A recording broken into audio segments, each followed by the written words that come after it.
here representing the COMM3050 group in Dr. Northhouse's COMM3050 leadership class. Today we are going to show you a short film in which we're going to explore and examine and show examples of techniques discussed by Dr. Northouse in his lectures and writing for integrating and assimilating what are called outgroup members into a project, and the techniques that a leader might use to do so. Now, by outgroup members, we mean members of a group who are not participating for whatever reason. Perhaps they feel rejected, perhaps they just don't care.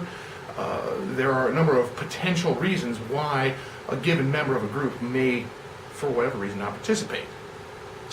As a leader, it is our job to do the best that we can, and sometimes it's out of our hands. But it's our job to do the best that we can to reach out to those outgroup members and try to pull them back into the group and assimilate them and give them a productive role within the group.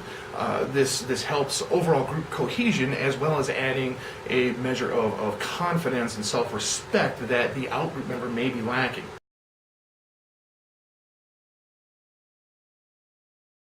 For this project, as we were sitting and discussing what we might want to do and how we might want to approach this, we came up with the idea of actually documenting the process of this project. And to that extent, we assigned some roles and shuffled some things around so there wasn't, too much negativity on one person, changing the names to protect the innocent, so to speak. In our scenario, we have a group of students working together on a project, and two of the members, Kevin and Josh, both show strong signs of being outgroup members. Kevin is sort of detached and almost surly at times, although he certainly indicates a desire to participate. He feels very sort of rejected and unappreciated when his ideas are shot down by the rest of the group. And I, acting as the group leader, have to reach out to him, pull him back in. In addition, our other outgroup member, Josh, he comes to our meetings, he sits down with us, but he doesn't say anything. He doesn't actually contribute. He's just sort of there. And again, my job as the leader of the group is to reach out to him and try to understand why he's not participating and bring him in. So let's see how it all went down. Project, so now what do we have to do? That's where we're at, right? Yeah. So why don't you start us off, John? Say, hey guys. Okay, that's fine with me. So yeah, now we've got this group project. We have to illustrate listening to outgroup members, showing empathy to outgroup members, recognizing unique contributions of outgroup members, creating special relationships, giving outgroup members a voice and empowering them to act. The question is how are we going to present this in a way that doesn't fall in like everybody else?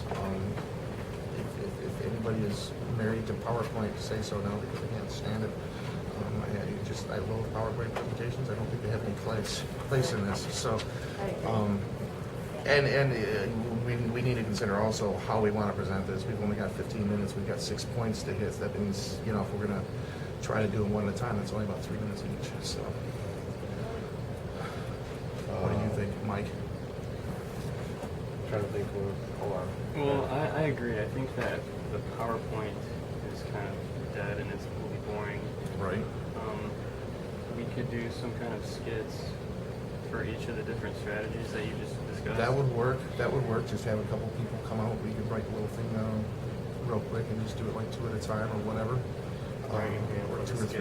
Like we can time them accordingly, so that we're not running over our time limit.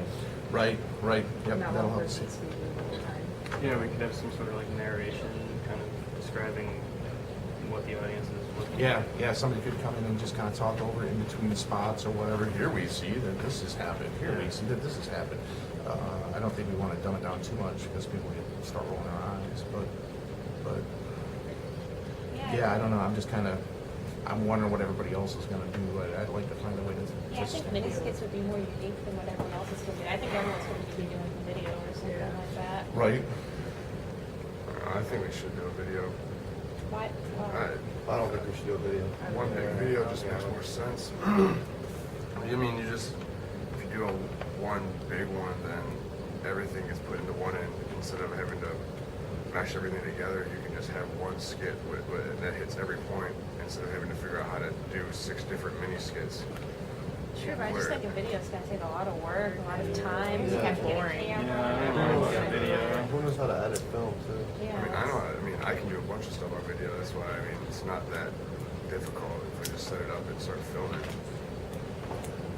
So, I don't know. whatever's clever. I kind of like the mini skit idea. Do whatever you want. Yeah. Because then if you Maybe make maybe we should video- take it to a vote or something. Yeah. Do a bigger box. All right, well, show of hands then. Who wants to do a video? Who hates the idea of a video? Wow, that was pretty harsh. I mean, Kevin kind of stepped up there and put an idea on the table, and the group really just shot him down.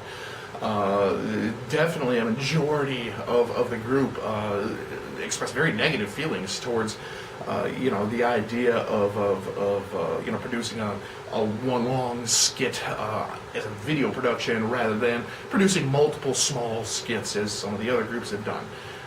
It's Kevin's conviction that following that sort of template would result in a very sort of cookie cutter generic project presentation, and he does feel strongly about this. The combination of his passion for his vision of the results of this project and the sense that he'd been sort of rejected or blown off by the larger group leads him to basically just kind of get up and walk away.